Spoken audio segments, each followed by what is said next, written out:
Are you enjoying your new lifestyle with our extraordinary SUV, the Santa Fe? Hello, I'm Brett, and I would first like to sincerely congratulate you on joining the Santa Fe journey.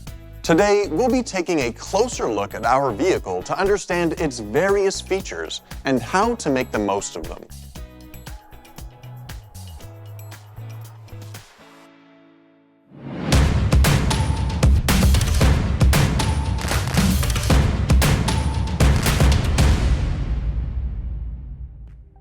If you approach the vehicle with your smart key like this, the side view mirrors will unfold. What about when we need to air out the vehicle before we get in, for instance during summer? Let's try pressing the unlock button for about 3 seconds, and all the windows will roll down. It also works vice versa. Press the lock button for 3 seconds, and the windows will roll back up. Now, let's open up these doors. If you have a smart key, you don't have to press the unlock button when you're opening the doors. All you need to do is go up to the vehicle and touch the handle, and it will automatically unlock. But what if the smart key isn't functioning? In that case, let's try using this mechanical key. While pulling on the door handle, take the cover off by pushing the cover release button, then insert the mechanical key in the hole, and the doors are now unlocked. This sure will come in handy when your smart key is out of battery.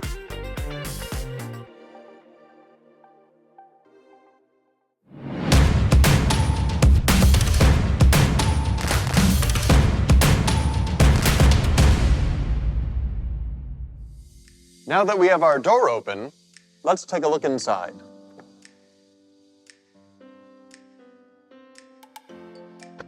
The first thing we have to do after getting into the driver's seat is tailor it to fit us. Using these buttons at the side of the seat, we can adjust the seat position. We're not done yet. After adjusting the seat, we now have to adjust the steering wheel. The Santa Fe has electronic tilt and telescopic functions. So, if we push the button up or down like this, we can adjust the height of the steering wheel. Likewise, we can also push it forwards or backwards to adjust the position. After appropriate adjustments have been made, stretch out your arms like this. If your wrists reach the back of the steering wheel, you've nailed it. As for the seat, if your legs are comfortably bent like this, you have found the right positioning. It's helpful to keep in mind that this position gives you the most comfort while driving. Just a few more steps and the Santa Fe will be completely tailored to your body. What we're going to do now is adjust the rear view mirror. If you have a good rear view in the mirror after your seat is fully adjusted, you've done a good job. If you have a vehicle with the digital center mirror option, you can pull on this lever and access an even wider view. This is convenient when it's dark, raining, or when you have a limited view due to a full load. If you want to revert back to the mirror view, you can simply push on the lever one more time. The last step is to adjust the side view mirror through the side view mirror button on the door. If you press the L button, you can adjust the side view mirror on the driver's side. Press the circular button in all directions to find your optimal position. Press the R button and you'll be able to adjust the side view mirror on the passenger side, just like we did for the driver's side. You can also fold your side view mirrors right away in narrow parking spaces by pressing this button in the middle. If you've found your optimal seat position, make sure you save it. While your vehicle is parked or not moving, press either button number 1 or 2, and you will be able to save all of your preferences, including seat position, steering wheel, head-up display, and side view mirror. This will allow you to immediately access your saved position through one button. You can imagine how convenient this memory function is if it's a family car. Oh, and this button right here above the memory buttons is the comfort stretch button.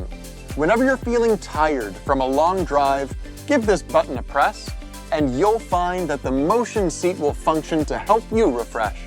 The buttons beneath the side view mirror buttons are the window buttons.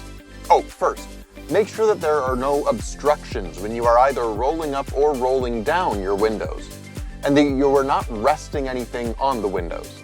It may be dangerous when children start fiddling with these buttons, so what you might want to do is use the safety lock button under the window buttons. If you press this button, the second row doors and windows will be locked. If you want to lock or unlock all the doors at once, press the central door lock or unlock button.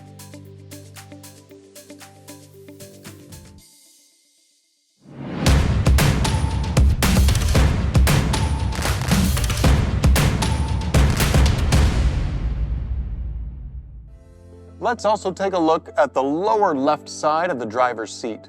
The dial on the left adjusts the angle of the headlights, 0 being the highest to 3 being the lowest.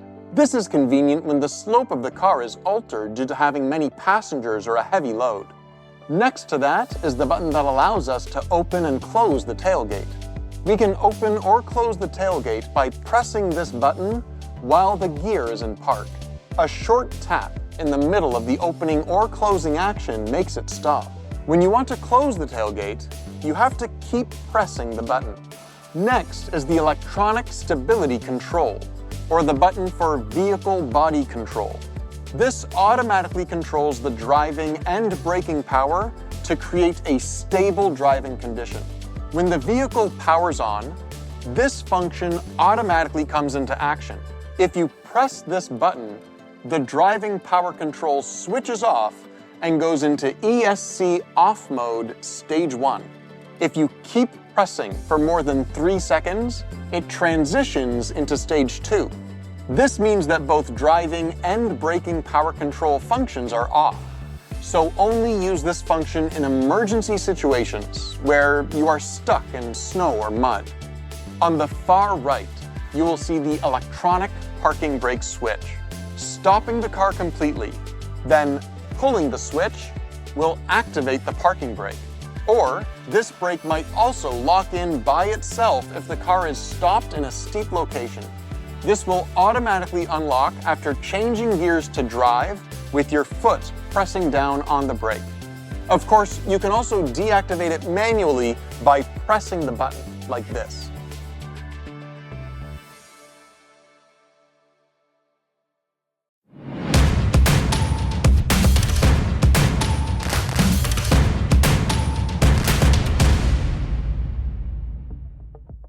You may have also noticed these various switches on the steering wheel. The ones on the left assist with smart driving, and I'll make sure to explain this more while driving just a bit later. Right now, let's look at the ones on the right. If you press the mode button once, you can select your choice of media from radio, USB, or Bluetooth. If you keep pressing on it for a while longer, it moves to the settings page. Next to it is the voice recognition button. You can make various voice commands with this button, choosing from media, stock information, or recent news. A bit lower, and there are 2 more switches. The left one allows you to play the previous or next song in your music library or change channels for radio. The right one is the audio volume dial, which you can also press to mute audio. The star icon below the dial can be set up according to your needs. If you save whatever function you use most often, then you can press this button and you can access that function immediately. Also, if you've connected your smartphone to your Santa Fe through Bluetooth, you can use the hands-free function. Simply press this button to pick up or hang up a call. There are also a lot of buttons here. Even though we may not use them often, they are all still very useful. These are the indoor light buttons. And there are the sunroof switches in the middle, with the first row sunroof switch at the left. If you press the sunroof switch here in the middle, the sun blinds open and go into tilt mode. Push the switch back or to the front respectively to open or close it completely. If you want to open or close partly, give the switch a shorter press. The sunroof switch on the right is the second row power sun blind switch, and it's very easy to use. Simply push the switch to the back and the blinds open completely. If you want to close the blinds, push the switch to the front. These buttons right here are also used frequently. Turn this dial and you can adjust the volume. Press down on it and you can turn off the monitor or the audio. As for the home button, it allows you to move directly to the home screen on the monitor. Press the map button and you can access the map screen. If you press it during navigation, you can also repeat the last direction. Press the search button to transition to the search page. And the media button at the side plays the media that is connected via Bluetooth. The buttons Seek and Track change the channels for radio. There's also another star-shaped icon here, which basically has the same usage as the Favorites button on the steering wheel. And you can also access the Settings page when you press the Setup button. Last but not least, this is the tune dial. This basically adjusts radio frequency, but you can also flip from one media file to the next, or zoom in or out on the navigation page. Give all these functions a try.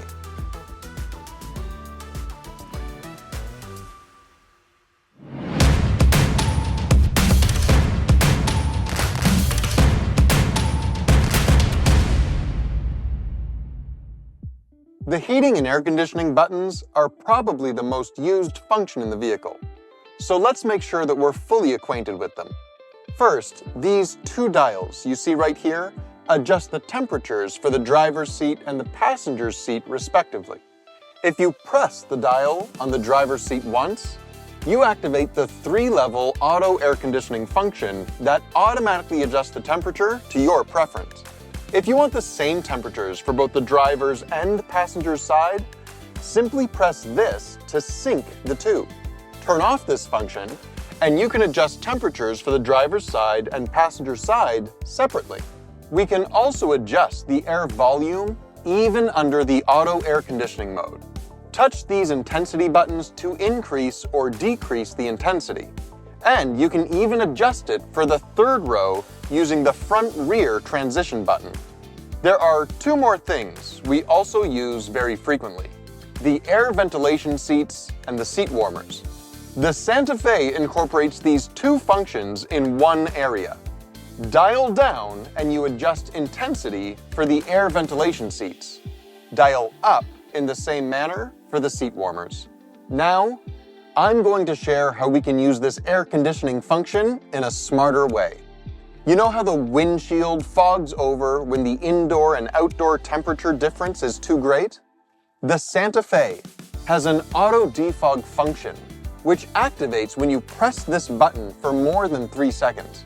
Also, if windshield fogging is detected, the car automatically activates the air conditioner and the air circulation mode. Then, blows out a strong stream of air to remove the fog. As you are well aware, most smartphones can be charged wirelessly now. So the Santa Fe is also equipped with not one, but 2 wireless charging pads. Both the driver and the passenger will be able to use the wireless charging function.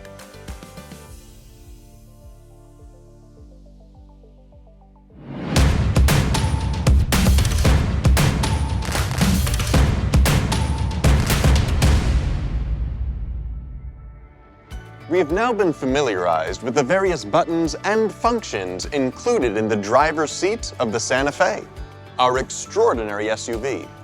How do you feel? It really isn't that difficult now, is it? Next time, we'll explore more functions in the passenger seat as well as the second and third rows. See you soon.